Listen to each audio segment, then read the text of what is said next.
Hello, and welcome to the Bunny Interviews. I am so excited to be here today. This interview has been much anticipated, which you probably will never believe, Lee, because you think, like, why would anyone care what my opinions are on things? But every single time, so we've had a scheduling conflict for about a month and a half now. And every single time I've been building it up and talking about it to people. Every single person has been like, I love Lee. I love what he puts out there. I love how authentic he is.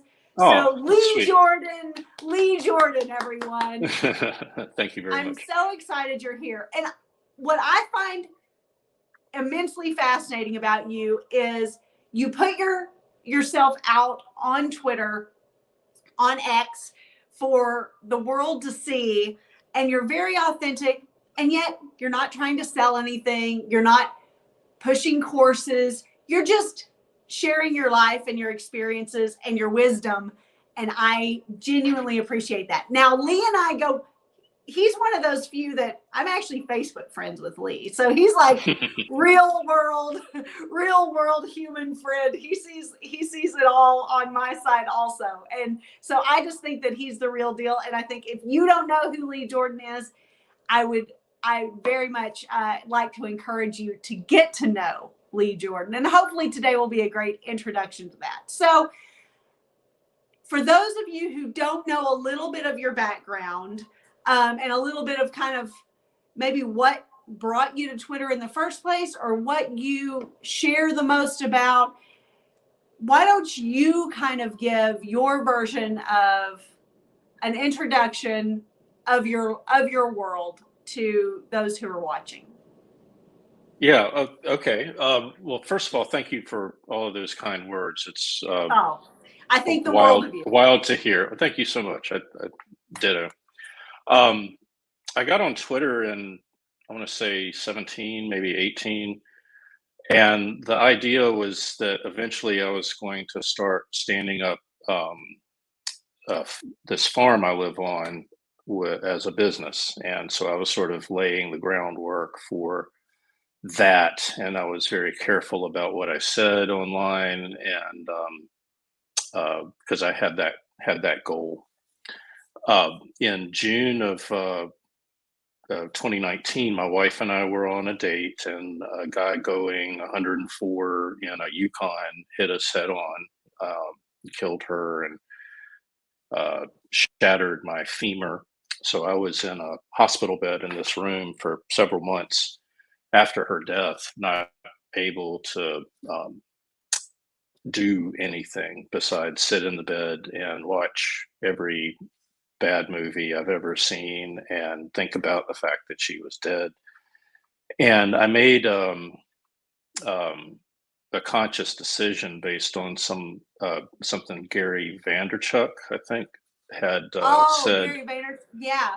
Yeah, she turned me on to his stuff. She was a big fan, and I, when that person vanishes from your life, suddenly you kind of chase after every strand of their existence that you can. And so I was, watching his stuff, and he said a thing, don't create, document. Was his advice to people, is just document what you're doing. And so I made a conscious decision to use Twitter to document what I was doing and just be raw about what I was experiencing, be honest about what I thought about this or that. So there's another thing that happens when you become a widower or a widow. Well, maybe not widow. I can't speak to that. But have you seen Afterlife, the Ricky Gervais series on Netflix? I have not. Well, he plays a recent widower who, you just do not care about anything. I don't care what you think. I don't care what you feel. You're completely selfish for a while in that bubble of grief. And that isn't helped by the fact that every person in your life, the very first thing out of their mouth is, how are you doing? And so Right. every conversation begins with me talking about me, and it's hard to get out of that habit. I can Once see it's that. started, it's a wild ride. It's a wild ride. Um, but uh, there's no sense of really worrying about this world, right? So I was out there. I was saying what I thought, and there's a freedom in that. It's a cool ride while it lasts, but then in the show, as in life, the grief settles into more of a chronic condition than a acute itis, and you find that you do care about things and you do think about what you say and moderate yourself and kind of get back into a more normal mode of operating with people. But I think it really fundamentally changes a person, and Sure. it's hard to see how that ever goes away. But I'm still going through it, right? So, Yeah. Sure, sure. So it's been so 4 years and you have kids at home. So there's also that yeah. level of, oh shit, life doesn't actually stop. I have to keep going. Well, it kind of did in a lot of ways. We were Yeah. well insured, and so there was a and and we had a serious gripe with another person and their insurance company. So there was not a need. I didn't work until this past April. I decided at the end of last year that I needed to go back to work to stay sane, Yeah. um, and um, wound up going back to work for an old friend of mine, and it's just been fantastic. Um, Good. Back engaged and busy and making things happen, and talking to people every day, um, and also getting feedback from the world that I add value, right? That I'm good at something, that I deliver expert level material within my domain. So um, it's been wonderful. Good. Good. Now, I will say that I really don't appreciate you going back to work because it's really cut into our time. And I'm selfish like that, but I guess you do what you've got to do. Well, it's helped get me off Twitter for 5-10 minutes I at a know it time. sucks. Yeah, yeah, yeah. You're not sharing nearly as much wisdom. Well, and I do. I mean, I was trying to think about this morning. I was trying to remember because I thought that we were already Twitter acquaintances before the accident. And because I distinctly remember, and this is where my memory was kind of playing tricks on me this morning as I was thinking about it. I remember Fort Worth coming to me and saying, "Did you see that Lee Jordan's wife was killed in an accident?" And I I was trying I was trying to remember if that was kind of like a hindsight memory where did you know that this was what his story was, but I thought that it was more in real time, or I'm sure you I weren't had immediately on. Yeah, no, I remember the exchange where I reached out to you. Yeah, You had said something, and it resonated with a conversation I had with my wife, and I passed it on to you privately. Um, that's right. just Yeah, like just I'm not going to say this publicly, but um, just to amplify your message. Yeah.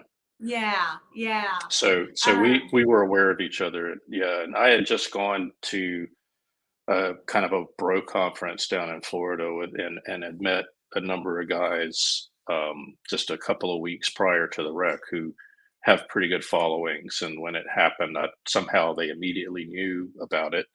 yeah, And I mean, I was getting text messages from these people, and I have no idea to this day how they found out, but they did, and they really circled the wagons around me. And that's uh, incredible.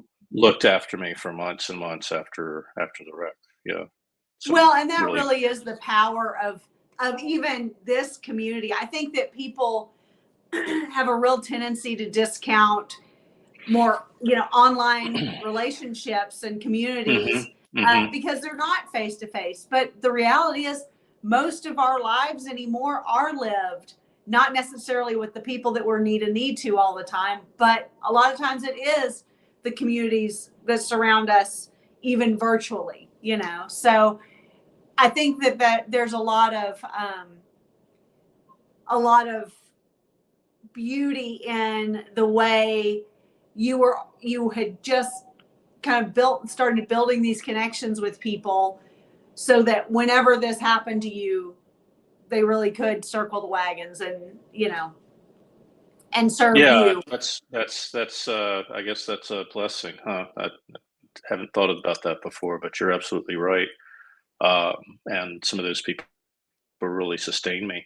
What one of the kind of a cool thing that happened right at that conference. Tanner Guzzi Uh-huh. was one of the presenters, and he's just a wonderful, wonderful guy. I can't say enough nice things about him. I have just a world of respect for him. And he's a member of they don't like to be called Mormons, Church of Jesus Christ of Latter-day Saints, He Mormon. seems like a Um, really solid individual. I think the world of him, truly. Um, so I was at this conference, and he had spoken, and I had met a couple of other guys who were members of his church, and it occurred to me that there were certainly missionaries in this area, which is very rural North Carolina. It's a poor area. I live in my grandfather's house. It was his I love grandfather's house. If I didn't love this house and this farm, we wouldn't be here. It's my work is either remote or in some city, so that. I always just needed to get to an airport and have internet. Um, but it occurred to me that there were some guys running around here, and that they probably weren't having the most fun that a missionary can have on their mission. And so I reached out to the church and I said, I just want to invite these gentlemen to have dinner with me and my family one evening, and they can, get a good home cooked meal that isn't fried, or Southern food is just atrocious for you. But um, and they can tell their story to my family without a filter, right? I'm not Yeah. looking to convert, but I'm looking to connect, let's say. And that was just 2 weeks before she died, and those guys Mhm. were in my hospital. That they were at my room multiple times. They came out here all the time in my convalescence and watched me boohoo and talked about God and the big ticket items in life, and have always been wonderful people. So now I'm kind of I'm friend zoning the church. I think I've gone through this rotation of these guys. They're here for a couple of months and then they move on, and the next crowd calls me up and wants to come out and talk to me, and it's hey, where are you, and I basically interview them and teach them how to sell their religion to people. Oh, let me tell you what you're doing wrong here, kid. You gotta like yeah, this last crew was pretty funny. They were really shy, and and we had like the awkward side. It was like a date that was not going well, and I was like, so I'm like, hey man, let me give you some tips here on Yeah, how to let keep me the help thing you out with rolling. your Like ask sales me a pitch. question. I know where you grew up. Do you know where I grew up? Yeah. If not, okay, well that's a question you can ask. Try it out, see how it works. You're training Mormon missionaries in rural North Yeah, Carolina. you know what? I probably am. That's probably they've got like a network of like safe houses around the world. Like if you get some real goofballs who are just sucking at their job, send them to these people. They'll That's pretty funny. That's pretty funny. yeah, That's your maybe. passion project. That's your side gig. Well, yeah, I mean, like during COVID, they were going insane because Oh, I bet. they're not supposed to watch any movies or listen to any music. They're Oh supposed to my read God. one Yeah. book, the Book of Mormon, the whole time. And so their only outlet for anything is the sorts of conversations they would have with people on their mission, Mhm. and they weren't Mhm. allowed to talk to anybody unless they had a prior relationship with them. So I was Wow. bring it on. And they and I also, because I have a farm, they could come and do service work, and Yeah. so I'd make up some job that they could come fart around with for a couple hours and get out of their really crummy apartment. That's good. Stare, probably staring at blank walls and reading, the Book of Mormon for the 47th time. Right, right. This year. Yeah, Man, yeah. that's pretty incredible. That's pretty How, incredible. how did that come up? I don't know. Tanner Hughes. Yeah, yeah, yeah. Oh, and the networks. Yeah, yeah. So build the networks and kind of lucking out, and they really, yeah, they supported me. I don't want to name drop, but some of those guys are quite busy, and I know they have a lot of people messaging them all the time, Yeah, and I just very much appreciate the degree to which they took time out of their lives to be there for me when I really did need it. I love that. I love that. Now Yeah. I know that I not from personal experience, but I know that this is going to be an ongoing process of healing and your journey and not ever maybe not ever feeling healed or whole. You know, how did you meet Kyle? How did because I think you two have a really unique love story, or I think you two have a very normal story that people don't realize is really a great way to build a love relationship and a family because you because of what you've shared with me before, just in the way that you met, just you know it kind of developed and Hmm. Hmm. was a beautiful thing that developed into something really true and beautiful. So, would Hmm. you mind telling how did you meet Kyle? How did that love relationship start? Um, what were some of the bumps along the road? Because I think that there's a real misconception that number one, it's always easy. The number two, it's always obvious. You know, and that it doesn't really take any effort. If it's meant to be, it's meant to be. And so people tend to, I think, jump ship at challenges, particularly uh, in marriage or in long-term relationship of any degree. So I would like to know kind of how you started, kind of share some of your Kyle story, if you don't mind. Yeah, sure. So we were coworkers. I was had been living in Dallas and had just gotten a job in Austin because Dallas and I didn't get along super great. Um, Dallas is a unique place unto itself. It yeah, has yeah. its own personality. Well, and this was in the late. I moved to Austin in early 2000, and I was back in Dallas up in Frisco in the 2018, all of 2018, doing a Yeah. project up there, and uh, it was a fun town. It had a different vibe than I remembered, but I've moved around a lot growing up, and I know that wherever I land in 6 months, I'll have some friends, and I'll be plugged into a little group, and we'll be having a good time. Except Dallas, I lived there for a year and a half, and the second birthday that I spent by myself, I said, "All right, peace out, Dallas," and I got down Yeah. to Austin, and 6 months later, I had a bunch of friends, and everything was cool, and I had a wonderful birthday. So anyway, I moved down to Austin to be a development manager at a company there managing a team of software and web developers. Kyle was an account manager, so we were counterparties, peers.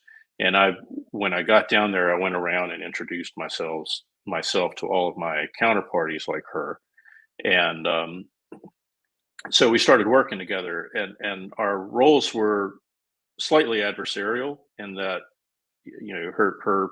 her needs and my needs were different, and sort of set up to be challenging on occasions. And we had a really good working relationship. We never had trouble communicating with each other, and keeping it cheerful and friendly. And that's not always the case, certainly with 30-year-old managers, who are Right. learning how to work through communication issues that come up, and even recognize that they're happening, right? So, and then we both got laid off at the same time. Her a couple of months before me in 2001, when there was this wall of when the tech sector crashed, and everybody in Austin got laid off, it seemed. Yeah. You started seeing lots of Porsches for sale and things like that.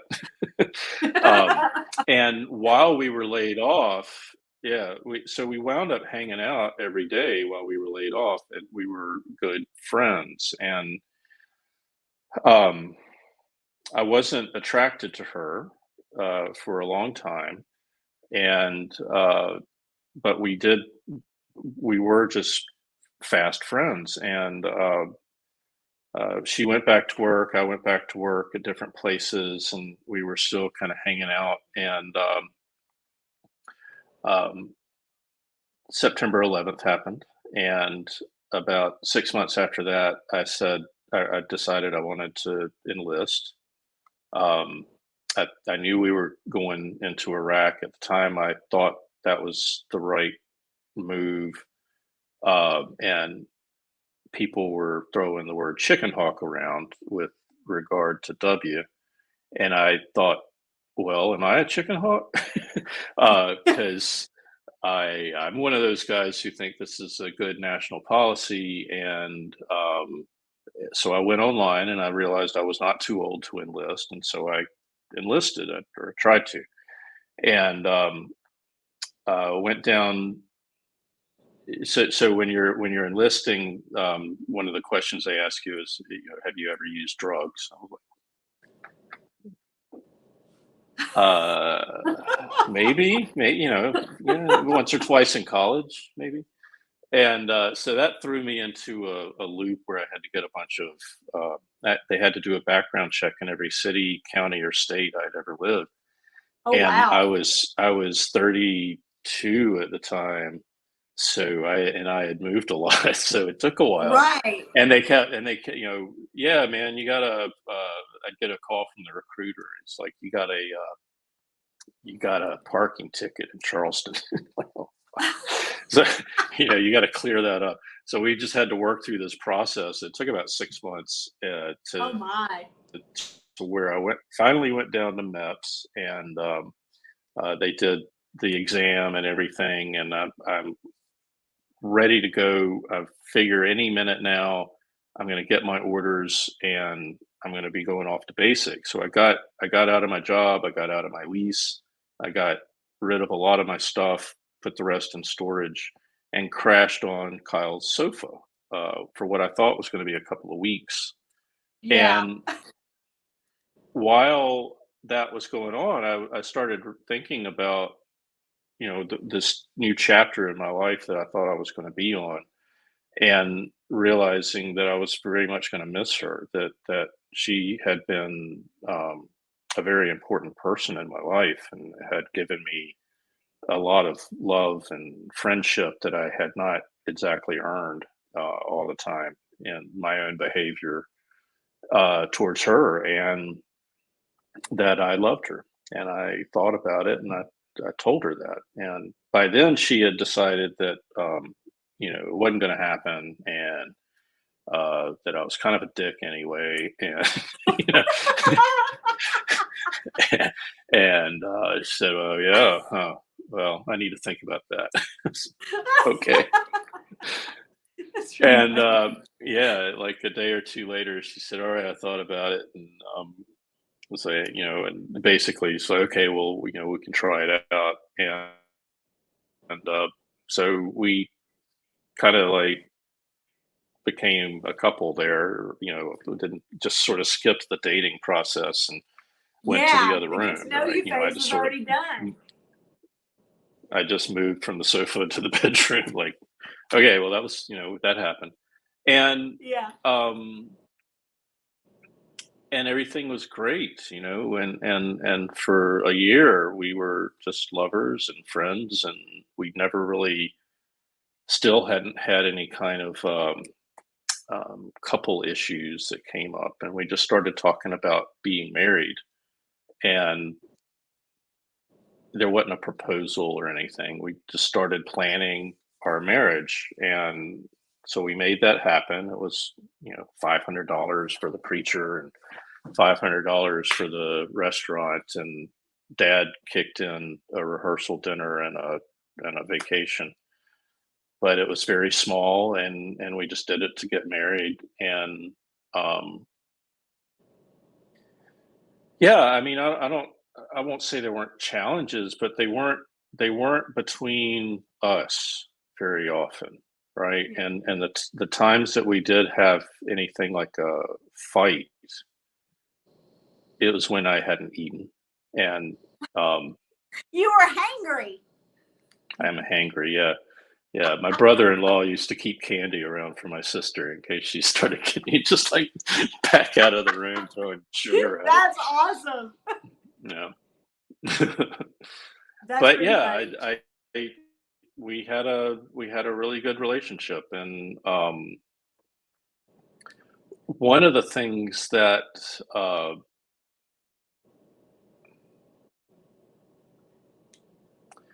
we had been married about 12 years, and she told me that she wanted to make a change in our relationship one morning, and uh, have me be much more like a 50s style uh, marriage, in which the dad knows best, and dad's the boss, and this and that, Yeah.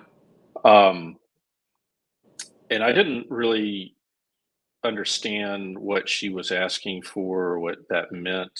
And uh I mean, I had my idea and she had her idea, and we had to really work through that, and it created a lot of challenges I for me. imagine.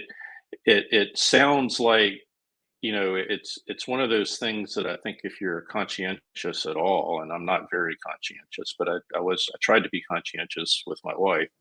Um, if you respect that, what she's trying to do, and you have to really step up as a man. You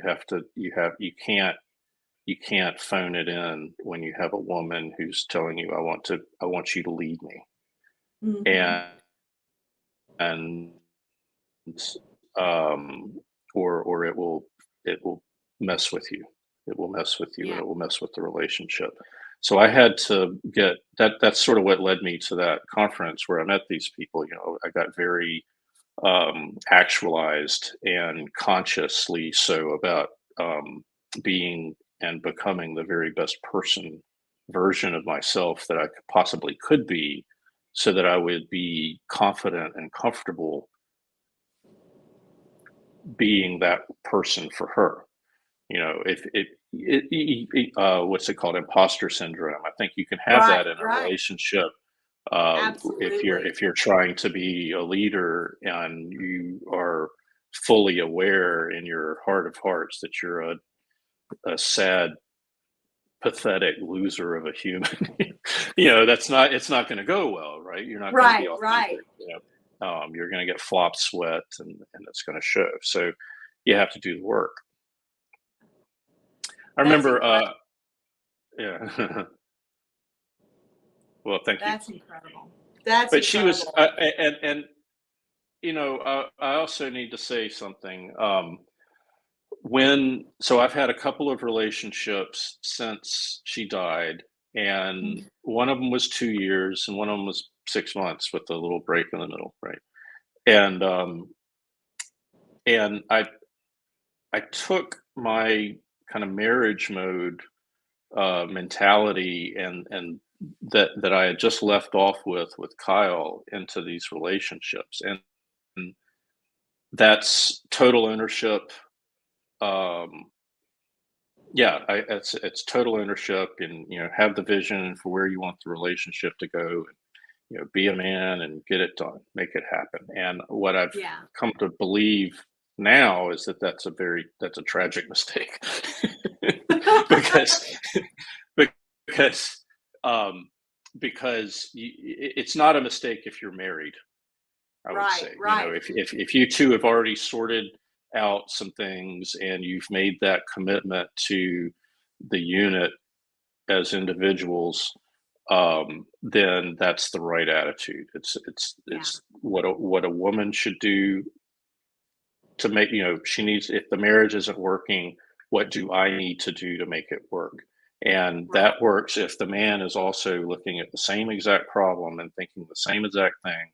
I need to do a better job so that this isn't a problem for us, right? Right. If you got that going on, it's awesome. But if you are trying that with a woman who's like, I don't really know who this guy is, and Right. I don't know Right. where he wants to go, and I don't know how he handles things, so I'm going to find out, and then you're in for a world of hurt. So I think what I mentioned to you recently, and you retweeted it, is that I think you have to treat red flags as red flags and be selective with certain things. There's things I care about, and there's things I don't care about. And one thing that I Sure. found that I care a lot about and that I miss from my relationship with my wife is that we didn't fight. We didn't have I didn't there wasn't anger Yeah. between us. There might be anger from us at something, and we would, vent to each other, but Right. there and when I've had these relationships since then, and I've experienced her getting very angry about something, and it confused me because where's this? Why are you talking to me this way? We're a Right. team, Right. right? So, but she's like, I don't know if we're a team. I'm like, okay, well, But in that case, like you said, this is a tragic mistake because she doesn't know where you're coming from. She wasn't in on you and Kyle, you talked about not a wedding, you talked about your marriage, what that was going to look like. And I think that that's a really key point that you made earlier. You said you talked about a lot about what a marriage would look like. And then you live that out. But the women that you've dated since then, and you've gone into these relationships with new people in your world, with that same mindset, they haven't really earned that honor yet either. In a lot of ways, they haven't, I think that we all kind of need to pull and kind of prove ourselves in a way in each new relationship that we're in. And if you're treating, sorry, if you're treating new relationships, not that you're treating them exactly like you would treat Kyle, but if you're treating them as if they have earned that level of honor in your world, I wonder if that kind of isn't like smoking them out a little bit too. I don't. Maybe I feel like there were missed opportunities, all of them. I haven't had. I was thinking about that before this chat. I don't think I've ever dated anybody, even one date, who I don't like them. I don't. Yeah, There's that's several who I wish that some things about their personalities could be tweaked here or there. I feel like they're like right on the edge of being an awesome person, but I also recognize that that sounds about right. they may think the same thing about me. If we could just change these one little things, he would be a complete psychopath asshole. But alas, Well, So you know what I always say, there's a difference between a kick the dog asshole and like the asshole that everyone's attracted to. So I think you're no. probably doing just fine. I forget where I was going with that. But it's yeah, I I I don't feel like I'm smoking anybody out. I think we are revealing um well, maybe smoking them out is that's fair. Um but we're just revealing some areas of incompatibility, and I think that it's a mistake to try to so I had something happen to me a couple of weekends ago, and that's had me thinking about all this stuff, right? Um, I think it's a mistake to think that there's one size of relationship. There's one mode of relationships, and that my way is the right way because it worked for my relationship. Um, Right. and so that's part of it. Another part of it is just the whole widower dynamic. And so I was about to tell you the story about a couple of weekends ago, but let me do the widower dynamic thing. Okay. There's I think it's hard to date somebody who is still in love, Right. and there's a closure to a divorce that doesn't exist, or a breakup. I think the questions that people have entering into a relationship are, is this person good for me, and am I good enough for them, right? um and if there's too big of a gap on either person's perception, then there's going to be a problem, right? Right. um and so I feel like um there's not I'm not comparing these women to my wife the way that they think I am. Right. I could see how that would be a real fear I'm not of saying that I women don't. doing. Yeah.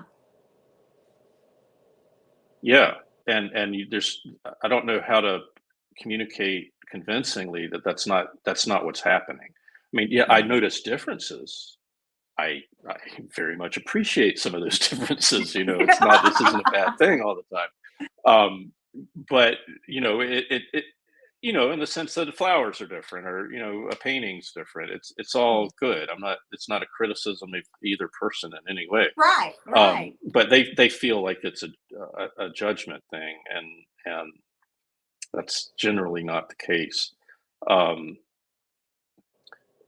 but it makes things challenging, and I think maybe the more distance I get from the event, and the more practice I have at communicating about it, that helps them somewhat. But it is a challenge. So back to the original part of this long rambling story. I had this date You're a doing couple of great. weeks ago, and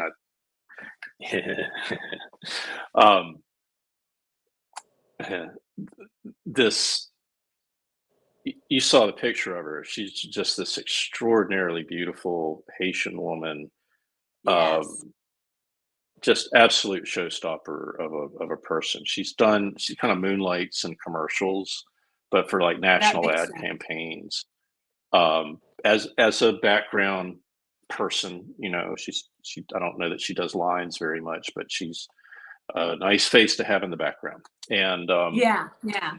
and just a lovely person from in every way. She does emergency room social work, so people come in and Wow. the doc recognizes that it looks like this kid got the shit beat out of him, and maybe, or this woman seems terrified, or this person needs drug rehab, or whatever any kind of patient who presents with some issue that the physician thinks would an agency could help with, housing including that.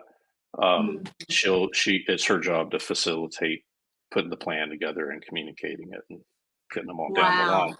In her spare time, she does volunteer work for hospice stuff. So just, Wow. lovely, lovely, lovely person. And we had a great date. It, just went as swimmingly as a date can go, almost.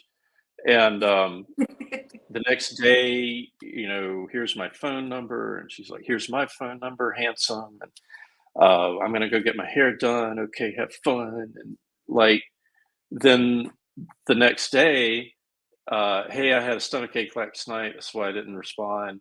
Uh, by the way, I just want to say I think you're a wonderful person, but I didn't feel a connection and Mhm. block. Like, what? So it's Fascinating. like, yeah, right. And I did some processing on that because things did go well and we did feel a connection. I think maybe she meant compatibility, but whatever, it was jarring, it was unexpected, and I think our brains try to reconcile those events with our understanding. What happened, how did this come to be that I was in this misunderstanding. Right. And one thing that I kind of settled on is that I think I don't present as exactly a rule follower, stay in your lane kind of guy. I Right. more of a do things my way scoundrel, right? And Yeah. um, We love that about you. um, well, I love it about me too. I mean, I try to be the best version of me I can, and part of that is having this attitude. I guess I think I got it from my father. Anyway, I think, if you remember the story of Gone with the Wind, there was Rhett Butler, who's kind of, the Lee-ish type guy in this role. He had this great love and appreciation for Melody, who was Scarlett's cousin, I think, but she was very much the wholesome Madonna type character Very much to so. Scarlett's whore, if you Yeah. accept that dichotomy. And Rhett and Melody had a deep love and appreciation for each other. And I Yes. think and I think that might have happened in this date, that Right. we had a wonderful time together. She had sent me her number and was having everything, and then she had time to think throughout the day and kind of go, yeah, you know So then I talked to my buddy. He's like, "That's horseshit." I think what you need to where people get in trouble with guys, with girls, is where we think to ourselves that she's different or he's different. And he said, "What if she's just like a regular chick, right? Like take all the things that you just told me that's special about her off the table. What if you just went on a date last night and that she had a great time and today got the ick and pieced out?" She may have no idea why she made that decision. Right. Right. Yeah. That's fair. And it's a mistake, and it's a mistake to burn cycles on what may very well be an irrational decision. You just can't know. Uh, Exactly. in any case, the lesson learned, you can't mitigate that risk, right? It's going to happen. If you talk to somebody, Absolutely. they're It's a going to numbers be game. there. Well, I don't want to frame it quite that way. I mean, I don't disagree, but if you talk to 100 people, you're going to have a couple of instances where you feel that you made a very strong connection, and they feel that they couldn't wait to get rid of you. Right. And that's okay. It's not great, but and it's good to learn better communication skills and everything, but it's never going to stop. It's always going to happen. So the only lesson is to, God bless, have a great life, maybe next time, and head on down the line. And so I think it's not outcome.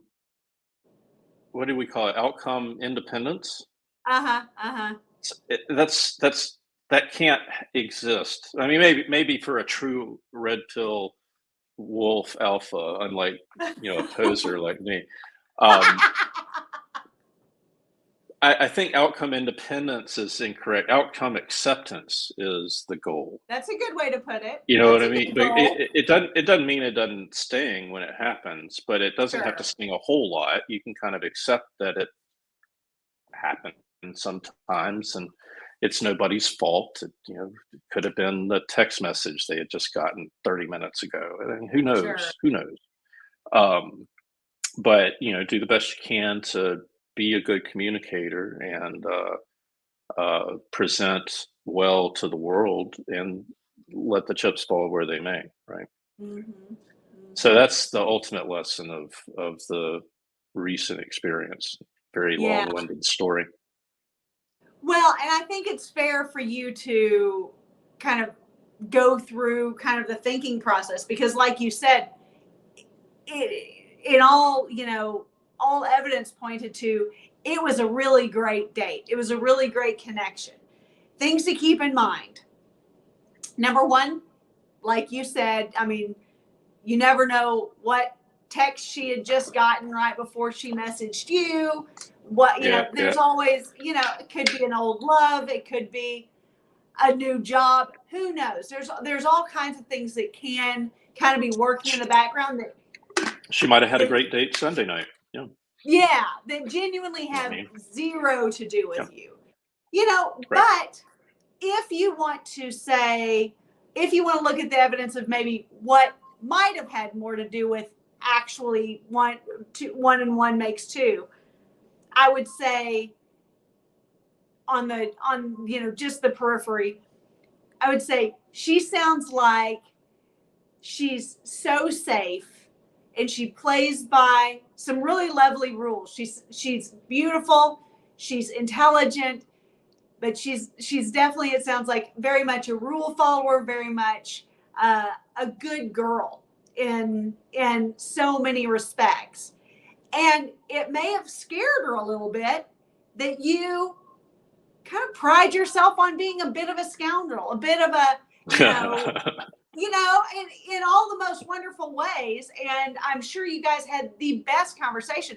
But I think that this is an important thing for all men to remember, that even if we're having an amazing time, number one, we don't know you. So we're going to proceed with as much caution as possible. She's not going to sit at the table and be like, I'm not having a good time, because she doesn't know for sure how you're going to respond. We know how, that you're not going to like lash out at her over it. In fact, you probably would have handled it the most beautifully, most beautiful way that you could possibly handle a conversation like that in real time. It would actually probably be something that would be, a teachable lesson. But Yeah, she call her a doesn't know. whore and stomp out. Yeah. That is not what you would do, Flip and the I table. know that. Yeah. You pick Fucking up the bitch. bill. Yeah. You pay this stupid ticket, and you're like throwing shit at her. Um, Right. I'm making a mess of my space here. That's not how Don't you do would that. handle it, No. but she doesn't know that, and it may be that she had a phenomenal time, and that may have actually kind of scared her a little bit, because on paper you're not like an in the box guy. You're not like this nice little just clean little package. It's like you've got some stuff, you know. You're a bit of a scoundrel. You're a bit of an Well, edge I have a in real all the job. best I mean, ways. I'm employable. Oh yeah, You for sure. But know? but you do kind of, you do, to your own volition, pride yourself on kind of not just following the rules if the rules don't make any fucking sense to you. So it goes a long way. Yeah, I think people may think I'm a bit of a playboy too, more than I actually am. And I've talked about this. I'm Yeah.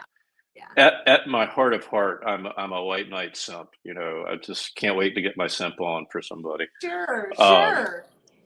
I don't want to spend the rest of my life, you know, chasing booty. I like being part of a real relationship, and whatever that means, however we define that.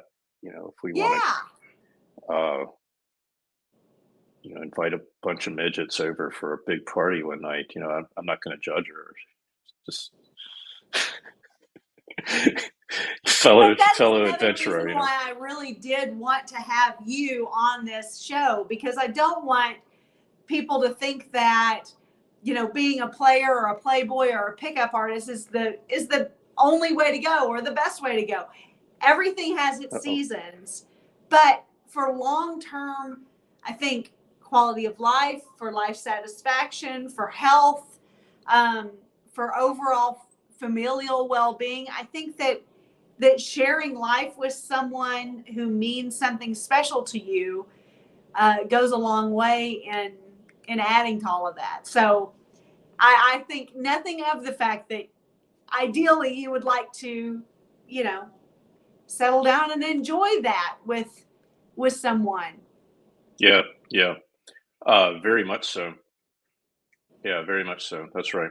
There's a thing that happens, and there's no shortcuts to it. You have to earn it with the other person over a course of many years, where you develop a common lexicon, little mental shortcuts, a glance. You see something happen, and you both know that that's reminding each of you of the same joke, and you just kind of get this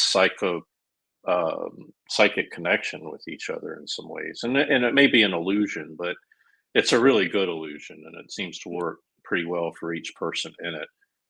I call it darling companion.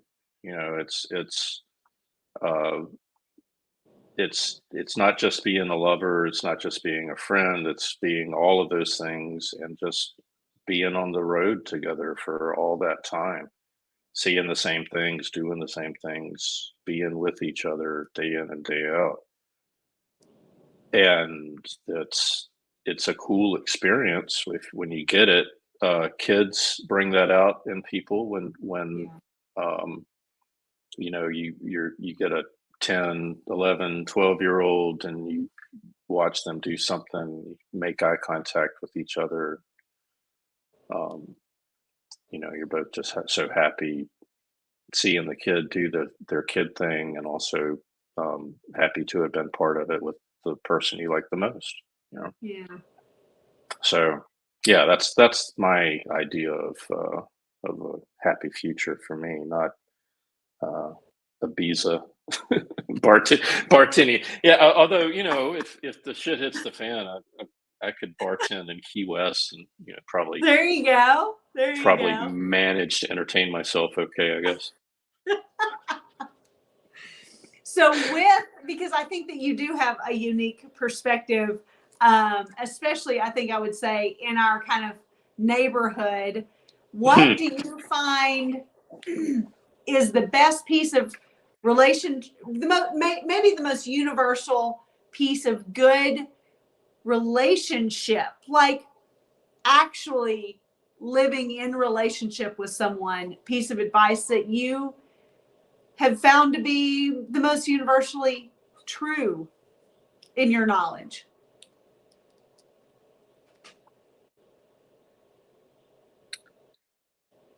I think the concept uh, of masculinity and leadership is slightly um, misinterpreted in the red pill space. And I was thinking about something. So when I kind of got turned on to this stuff, it was maybe early 2016. Yeah, that's when it was. That's when I got on Twitter, 16, and Okay. I started seeing Ed Lattimore, and I started seeing Rational Male stuff, and got that book and read it, and I started reading it, and called my best friend up and said, "Man, I need you to read this book, because some of this stuff sounds a little wacky, but it kind of makes sense." And I started running some of that stuff, little experiments on my wife, and that seemed counterintuitive to me, about Right. which essentially, now that I'm kind of through that, it's not counterintuitive at all. We just think about it in the wrong way. Um, So the idea though is to basically hold your ground in arguments or disagreements, let's say, and don't cave in to her position on things. And I started consciously doing that, um, and got surprising results from that. um, and so I did more of that, and it doesn't mean being a jerk in any way, No, but I think but I that's a think I, misconception for but I sure. think it's implemented that way by some young guys who haven't figured out how to sell yet. Um, that I don't they're not bad people. They're just dummies. They're young and dumb. Um, but I thought about something my dad told me, and he's an attorney, and he always said, "Don't negotiate with yourself." When Hmm. and it took me a long time to really internalize what that means, but I think that's what I bring to a relationship now that uh, worked well in my marriage with Kyle. She brought it out of me when she told me what kind of relationship she wanted. Hmm. Um, and I had to learn to be, demanding of her and honest with myself and with her about what I wanted. And she would reply like, "Oh my God, I don't want that. How can you want that? You're a bad person for wanting that." Or all the feminine tricks that, you shouldn't even think that. I'm like, well, honey, I do, and I've thought about it, and I still do. So what do we do? And I think there's a lot of programming that we receive as young men that uh, teaches us to be the white knight and to fetch what the damsel wishes, and um, really see ourselves as sort of noble servants in the relationship. And that's I'm not sure if we're still on. It looks like you're locked up. Sorry. Yeah, there we go. Well, I'll keep talking in case the rest of the world can Yeah, hear. you're doing Um, great. actually, On my side, it's good. hey there, where are we? I think we're Okay, good. okay. Sorry. What did you cut out or did I cut out? I can't I tell. think I think it was me. I think that was Oh, on okay. you were worried about it being you, but I actually think it was on my side.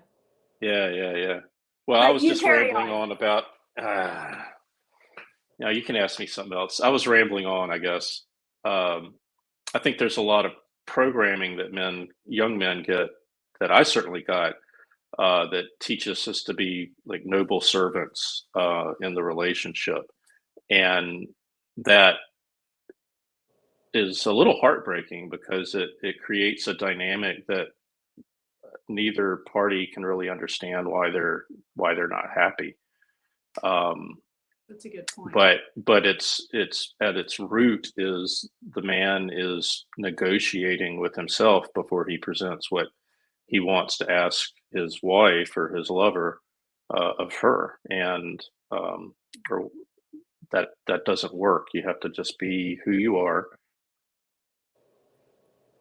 be the best version of who you are that you can be, and be honest and direct in a surprising number of ways, I think, um, to be to be happy in relationships. Yeah, I don't know. See? That feels You're like. just bringing the wisdom. This is why people like your stuff. Oh, really? I feel like I'm just babbling. I I don't think know. that is a marker of high IQ is when you're babbling, your version of babbling is like other people like taking notes and going, "Holy Oh, shit, I've never thought of it that way." You know. oh, wow. It's Well, thank you. I think that is I think that you've got a world of wisdom, and I think that you are well on your path to rebuilding everything that you want in life and for your future. I hope And so. Thank you. yeah, Good, good to have a believer. I think you have many. I don't believe that you truly underestimate I think you're just a little bit more humble, but you know that you have a cheering section and a lot of people who really appreciate what you contribute to the world. So thank I you very much. appreciate you being on my show and sharing your story. I'm sure there's a certain point there that you go, I don't know if I have the energy to tell this story today, but I appreciate you doing it because I think that it strengthens people's understanding of how you can build, go through tough times, rebuild. And sometimes we do that in a number of ways and a number of times throughout our lives, unfortunately, some more tragically than others, but it's certainly each of those rebuildings kind of takes a little bit more effort than the last. In some ways, I think in others it gets a little easier.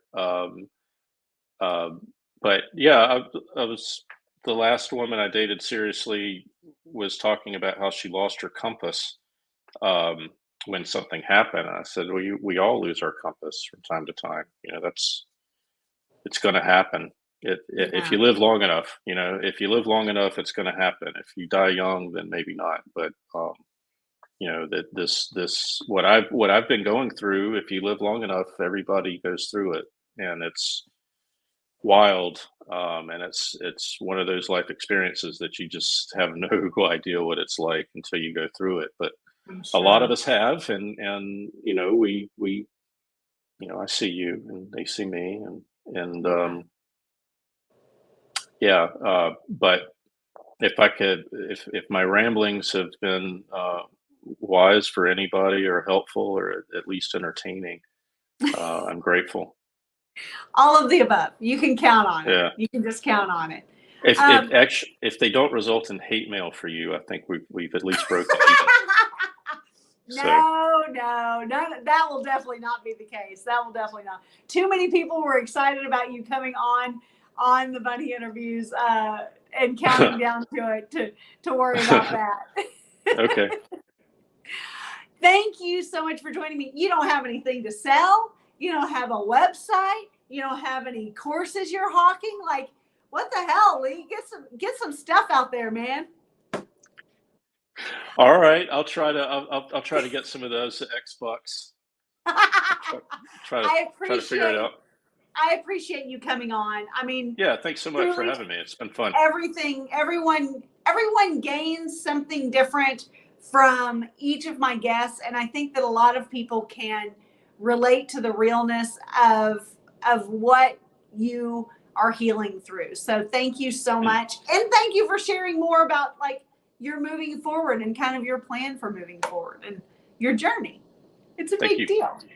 Yeah, it's been a pleasure. Thank you, and thank you for all of you who tuned in today. I hope that you've enjoyed this. I should say, I know you've enjoyed this because I have, and Lee always has a lot to share. If you're not already following him on Twitter or X, The Real Lee Joe. That's why I got on Twitter, is because I was adamant that no son of a bitch was going to be the real Lee Jordan, and then I ran out of letters, and I'm like, I didn't even. Stupid. I love that. That's pretty funny. That's pretty good. Yeah. Oh, you're always entertaining. You've always got a lot to share, and I appreciate everyone involved in this broadcast today. Thank you so much. Everyone go and enjoy a lovely life. So